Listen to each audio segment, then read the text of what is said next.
took office. General Electric is preparing to close its 100-year-old plant in Wisconsin, sending more than 300 jobs to Canada. Angry GE employees say that President Trump and House Speaker Paul Ryan, whose district is nearby, failed them. General Electric is blaming Congress and a dispute over the Export-Import Bank. CNN Money's Christine Romans sat down with some very angry workers in Wisconsin. I came to work on a Monday, never in my wildest dreams thinking that an upper echelon person would come and tell us that you're fired and we're moving to Canada. Jeff Niebauer has built Waukesha engines at the same Wisconsin plant for 24 years.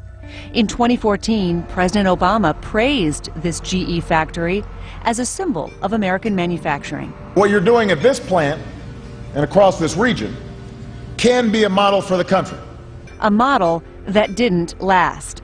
Nearly 2 years later, Niebauer and more than 300 other workers were told their jobs were moving to Canada. They cut out one piece of your heart at a time. They move jobs out, they move equipment out. This factory drove the community's economy for more than 100 years. It sits just outside of Paul Ryan's congressional district, but some workers here say he failed them. Doesn't he realize that we voted for him? He should have been there and saw my wife crying. He should have been there. GE blames the move to Canada on the Export-Import Bank.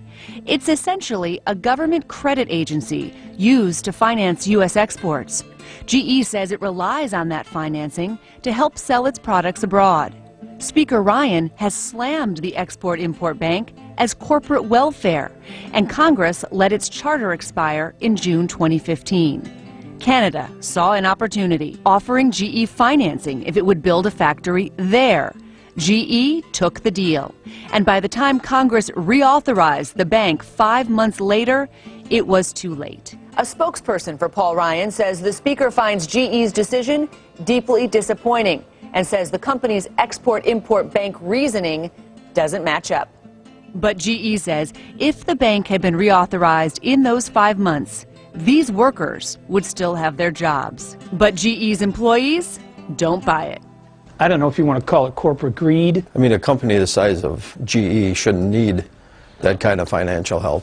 President Trump's promise to bring manufacturing jobs back to the U.S. helped him win Wisconsin.